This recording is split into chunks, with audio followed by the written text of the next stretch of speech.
are the causes of gender-based violence? Those problems, as Reverend explained, in our families. What do you think are the causes? What are those factors that really end up bringing this problem to persist and stay in our homes? Thank you so much. I too request that I remove my mask so that I'm more audible. There are several causes of gender-based violence, but there are those that are core. There are those that are critical, that I just want to air out. And one of them has a lot to do with parenting.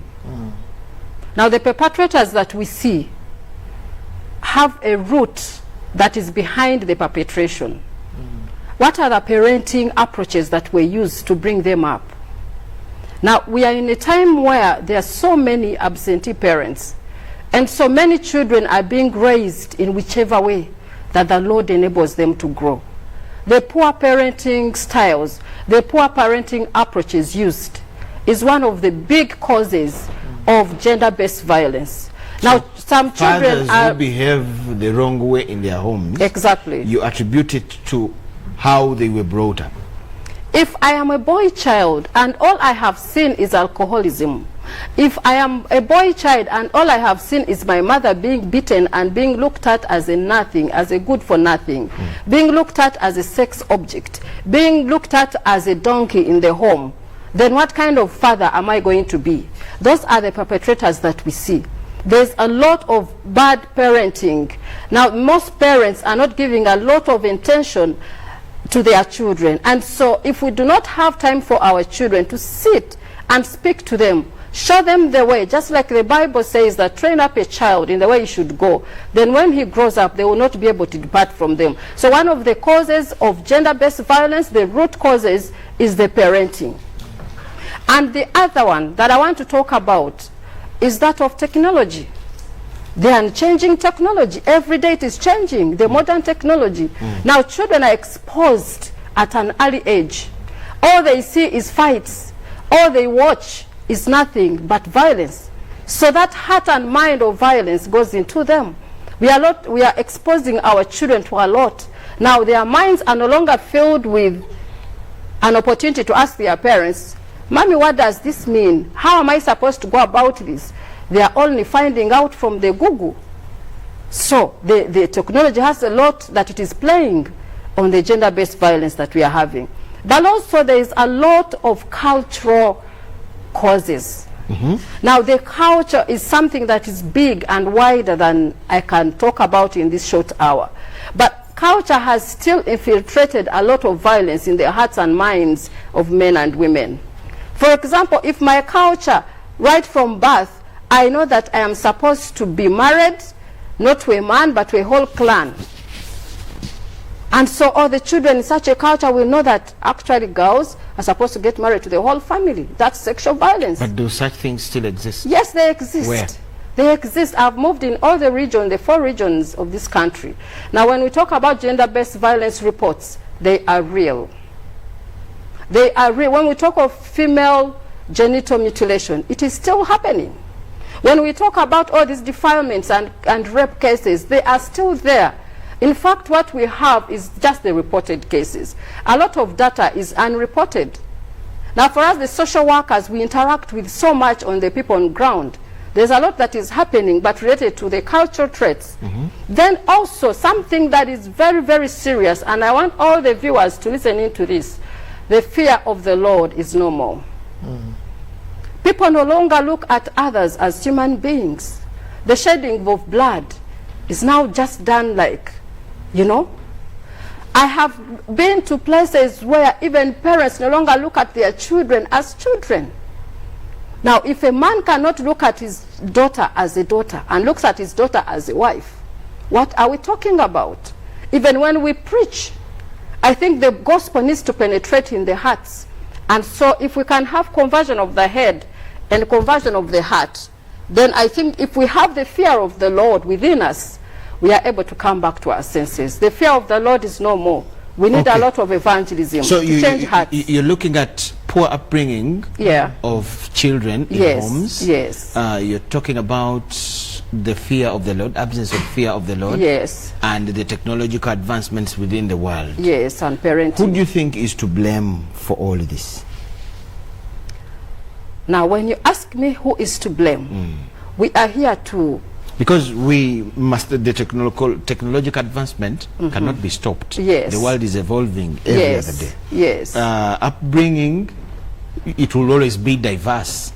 Everybody will run their home differently. Yeah. Then when you talk of the fear of the Lord, these people are preaching every day. Every Sunday we go to them. We listen to them on radio and TV. So where is the gap that allows all this? Now that is why we are actually raising our voices to call for collective role. Now this gender-based violence is going to have a collective responsibility to have it curbed down. It is not going to just be Church of Uganda and Mothers Union. It is going to be you even as the media. It is going to take even the stakeholders, the government and police, to be cooperative. It is going to take all the other faith leaders to raise up voices and say it is too much. We can't have thousands of girls pregnant in just this lockdown, and we are going to have schools enrolled with more boys and more of mothers left out in the homes. So it is going to require a lot of collective responsibility to curb this vice. In fact, it is a pandemic. Reverend, according to Mama Mujisha here, there is absence for the fear of the Lord. How is that possible? When we have you and thousands of other colleagues of you as senior and junior. Yes, what are you doing? How come we have people that are behaving as if there is no church or faith in the world? Yes. I think the church and our view of everything that happened, the advancement of technology and all that is happening around us, is we are to say, is that meant to derail us away from the humanity of who we are, the human conscience, the conscience of humanity, that I see you and I know you are a person, I see her and I know she's a person, that I look at each of us. And I think increasingly we see that as people become more advanced and grown and technology, the people care for themselves, the selfishness is driving us more into what do I have. That's why you hear corruption in this country, you hear violence every day, you hear, because we've even seen it on TV, someone doing something horrendous, cutting a child's head. You would ask the person, is they mentally mad? So wouldn't want to go, and actually it's true, because, and don't be surprised that I would talk as a church leader saying that even within our church members, some of them go back and do the things. So you ask yourself, has church become normal, that we now come to God and we pray and we feel we can go back and do other things? So I think the moral aspect of this country must become, morality in our country, conscience is something we have left around. When I hear programs run, even in this lockdown, when we had lockdown, I kept asking ourselves, why would we think that church is not a vital service, for example? Because we think our church's role is just pray. But you know that what's happening in families? We're thinking, let's give people food. Actually, don't be surprised that even violence was happening in families which had enough food. Where a man is very rich and he can afford to buy food, but he's battering his wife at home there. In those lockdown families which had everything, didn't need posho, didn't need beans, actually had violence. That's why the role of the church is very important. That in that past, counseling and giving guidance and helping them to appreciate that, you know, life is not about money, life is not about how much I have, life is not about the job I do, life is about us treating each other as... Why do we have the church play that role, and again the problem is persisting? I think we also must appreciate that the church is competing with many other forces. We are realizing that as the politicians talk about economy and growth and everything, there's some part they've left out. And that's why we say this country, the people who began this country said, for God and my country. And I think they had a reason why they said, for God and my country. Every time we leave out God and we leave out the conscience of humanity and the things that should drive us morality, then we shall have a lot of corruption. And I don't believe that by putting many agencies to fight corruption, we will change mindset. People are still going to be corrupt. And I'm saying, how can we help people to appreciate? And that's why we say, even in our education system, that in these schools it's not about passing exams. Should we think about religious education, the values that we stand for as a school?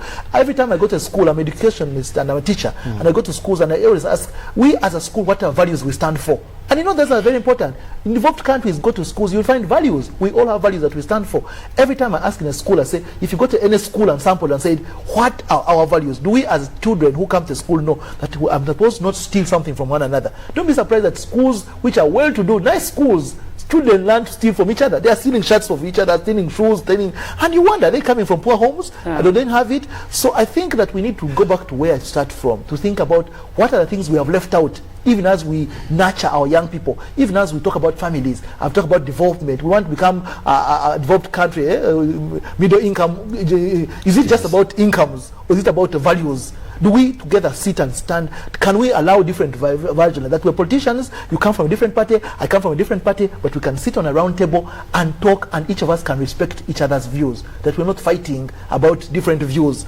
That we have to value each other. So I think this country needs to, under our leadership, under all of us in the church, in the communities, the parents, must teach our children, must teach our communities to appreciate that values are very important. Conscience of that's where it starts. That's where it starts. Morality is very important. Reverend Rukundo. Yes, please. What is the role of myself as a father in a family to ensure peace? I think one of the best roles you can do as a father. Let us go direct now. I want somebody to understand very exactly. And I'm glad because instantly. I'm a father. Yes. I think the best you can do is be an example. Yeah. As a father, if you're not living as an example, you're not teaching anyone. What does that mean? Means that if you're not drinking alcohol and coming home, like I had a story actually this week about a father who came drunk and beat up a child, that the child had to be stitched in a hospital.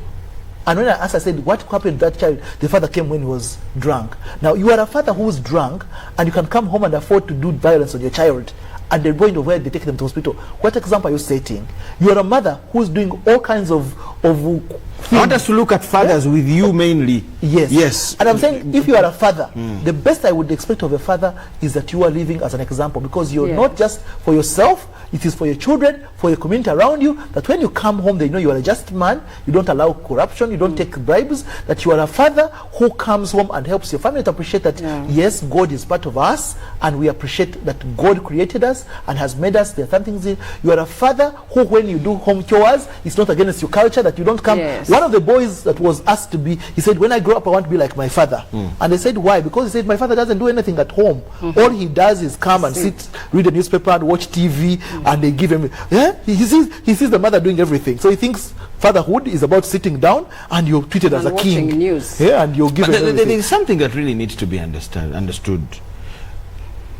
Some fathers, he spends the whole day in the garage, at the workshop as a carpenter, in the garden, and even when they go to the garden as a family, it is him to carry the logs, dig the ditches, and do all that heavy work.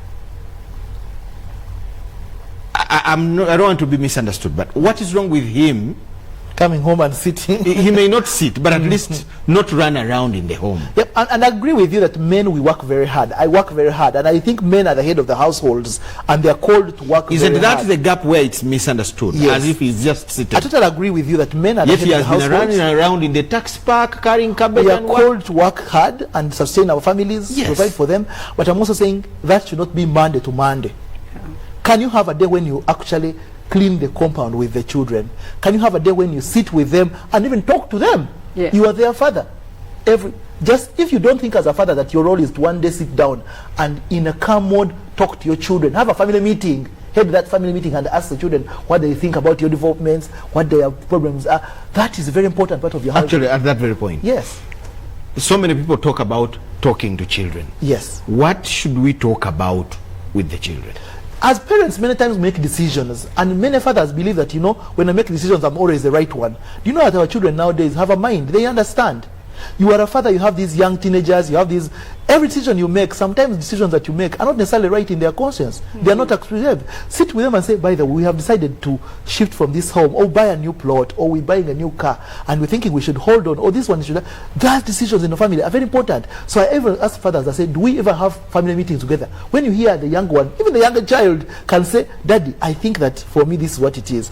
Or the way you're treating mommy is not very. We as mothers believe that even the younger boy, even the teenager boy in your family has this, or you come and say, what my word is final. And that is sometimes that doesn't happen, because our children nowadays are wise. They go to school, they know, they ask, they have even seen, they are better in some technology, they may ask you. So for me, this regard of you as a father, think that because you are the head of the household, you carry everything, so you're the king, is also a diversionary of what we share. We all have a part to do. They may not be the same way, the mother may not be the same in terms of do, but at one time divide so it yourself. builds a culture among these children of tolerance and listening and all that. That we can listen to the young one, we can listen to the mama's view, we can take our view, because this is about togetherness, about love, about appreciating one another, about valuing one another, about the dignity of each other, of saying, yes, if you are a father and you want to treasure boys, boys come and sit with me on the table. Girls, for you can sit.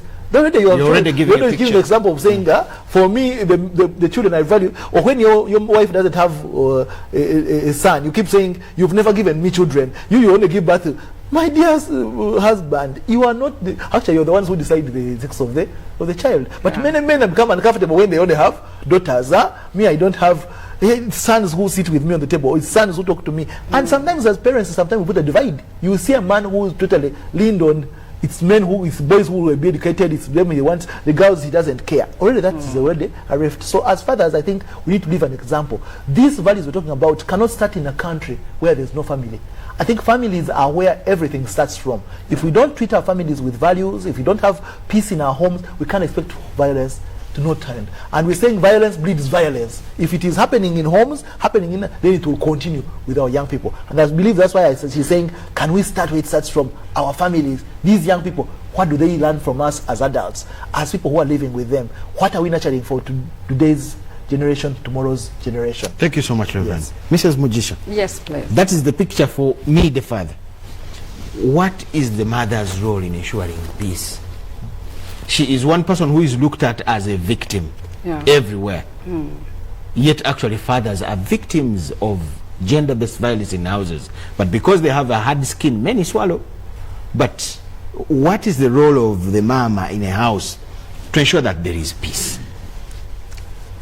Actually, the mother in a home has multiple roles. Now, the mother is a mother, and the mother is a wife. Just like the father is the father and the father is the husband. Yes, we shall balance this equation. Yes. So now I'm speaking to the role of a mother in terms of children. But also there is a role of a mother in terms of being a wife. So the role of a mother in terms of parenting. We forgot the role of the dad in terms of being a husband. We shall come to that. We must balance. Yes. The role of a mother is very, very critical in a home. Before her children. Right from conception, the mother has a big role. She's carrying a child in her womb. Yes. How is this child in the womb? Is the child peaceful? By going for antenatal, by praying for the child, by providing for the needs of the child, even right in conception. Because mothers go through a lot during pregnancy. Now, I know also the men go a lot through pregnancy of their wives, psychologically. But the mother goes through it physically, emotionally, psychologically. You know, you're not even sure how it is going to be. This whole process, the mother has a big role. Have you rested enough so that the child is able to rest as well? Are you able to play with this child even when it is still in the womb, to bond? That's why children are born when they are already bonded with their mothers. Because their mothers are already giving them time, even when they are inside, playing with them, touching them. Here the child moves, and you know, in that process they are playing. But also the mothers have a role to pray for the child. A good mother is a mother who spares time to pray for her children, to pray for her family, to pray for her husband. Because no one else is going to come and pray for this family. If you alone as a mother does not spare time, it all starts with me as a mother. We read in the scriptures, in the Holy Bible, the Word of God. People like Anna, they were very prayerful. They had always challenges in their families, but they were prayerful. And out of those prayers, God changed situations. Like Anna, who was childless, was able to receive a child, and a whole generation. Up to today, we say the God of Abraham, Isaac, and Jacob, all because their wives were prayerful. Look at Sarah, the wife of Abraham. Very prayerful. So the mother has a role to pray for her children, pray for their family, pray for her husband, pray for their education, even when the child is still in the womb. Now, time comes when the child is born. The mother has a very big role to play. Now you have to wake up in the night and make sure the child is warm, the child goes for immunization, the child is able to feed in time, the child is able to bathe, and make sure the child's hygiene is good. It is a multiple role. In bringing this child right from conception up to when the child is an adult, and maybe it is a giveaway function or a wedding. Now, all these age groups, right from conception all through up to the time the child is maybe now on their own independent, the mother has a big role to play by giving time for this child. There's an age where the child even needs to play with the mother. Get some ball and play. Have fun with the child, so that brings bonding. Now the mother, why many mothers bond faster than any other? They endeavor to have time for their children. Though I am here to say that the trend has changed. We are not giving enough time for our children, yet we should give our children enough time. At that very point, Yes. when you talk of giving enough time to the children, Yes. what exactly are you telling the mother to do? I'm telling the mother. Play with them, talk to them, if to talk. What? Just like Reverend explained, what should the mother do in as far as giving children time is concerned? Now, children are in different age groups. A child who is still in the womb, still you play with that child. You're giving time by playing with that child. You're giving child time by praying for the child, and you say, Lord, I pray for this child. I prophesy for this child. This child will be a servant of God. This child will be a teacher. This child will be different in her generation or his generation. Now, that is giving the child time in the womb. When child is born, they are toddlers below 3 years. Those are little children that need a lot of time in terms of attention, in terms of care, medical care. If the child is sick, are you able to take this child promptly for medical attention? If the child is not feeling well, are you able to notice very fast? Or you're this kind of person who will wait, let us wait for tomorrow. So giving child time physically means touching the child, touching the needs of the child. Now, the child has very many needs which we can categorize into 4 needs. There are spiritual needs, there are cognitive needs that have to do with helping the child's mental development process. For example, have time to show the children the baby, below 3 years, the different colors. This is green, this is yellow, have balloons, have some. Now that is brain stimulation. Those are cognitive needs. But there are also social-emotional needs of a child. The child needs to bond. The child needs to learn how to share with others. Teach this child it is good to share with others. It is good to play with others. It is very good for you to know the name. You're making the mother look too busy. Yes, it is a big role. In fact, appreciate your mother. If she's there, appreciate her. I'm sure she did some good work. Everyone looking at me, spare some time and say thank you to mother, wherever she is. It's just absurd that mine is in the grave. I lost her at the age of 5. But I see all elderly women as my mothers, because they always touched me at some point and gave me a hand and a touch to me, for me to be what I am.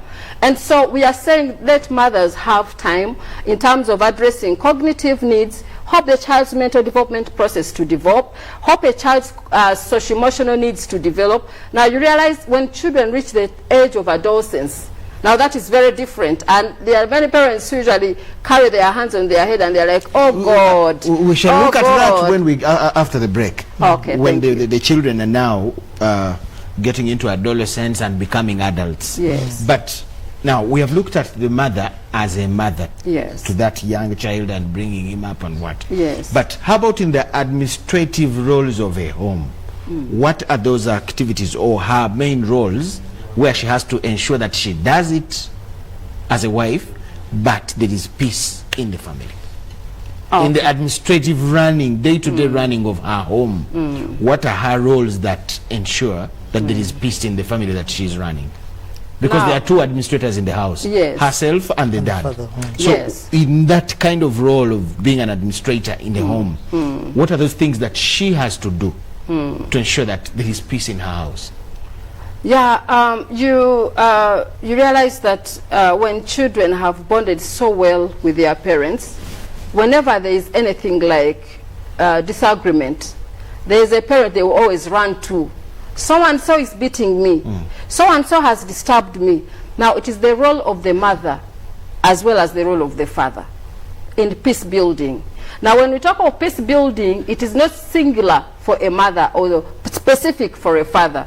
We always encourage collective responsibility in peace building because it comes from peacelessness or conflict or disagreements come from any direction. It can be a neighbor, it can be a sibling bringing conflict in a home, it can be a relative, it can be someone who is maybe helping with work, a house help. So it is collective responsibility. Peace building is not singular. It is both for the mother and the father to give counsel. What counseling are you giving to the children or to the people who are living in this home? Maybe to help them cope with whatever challenge that is there. What kind of conflict resolution approach are you using? Is it amicable enough for them to sit on a round table and maybe speak out issues with the help of the mother and the help of the father? So the role of a mother in peace building is basically has a lot to do with guidance and counseling. It has a lot to do with praying as well. It has a lot to do with making sure that the children get to bond with one another. Now, there are families where you find maybe the girls are favored and the boys are not, or maybe the boys are favored and maybe the girls are not. It's the role of parents to make sure that every child is equal. Give children equal opportunities to grow. Okay, we're taking a very short break. Reverend, I will have your last word, because when we return, I will not allow you on that seat. Anyway, in this direction, mother and father, yes, how do we balance and ensure that this GBV is not in our home? That is the last word I want from you. In our day-to-day administration of our homes, who does what? I think as a church, we are very much involved in families coming together. We wed people every other time. Yes. As a church, we really cannot let every families, Saturday. Every Saturday we are doing weddings in all the churches. And I think the church must be intentional on telling these couples getting married that you're beginning a family, you're not beginning a battlefield. Things are not going to always be good. You're not going to have everything on a silver platter. You're going to have misunderstandings. Your two minds coming together from different backgrounds with different minds. I think from the beginning of family, we need to tell people that, you know, you're going to be living together. You will need to work at having peace in your families. Actually, these days you wed people and they separate in one week, in 2 days, and you're wondering what happened. How do you feel as the... I feel the worst, because I even know people I wedded with in the same times, and they broke up within a month or whatever. So I think people who are coming together must be helped to appreciate that family is a place of peace. We cannot have peace if the family is not peaceful.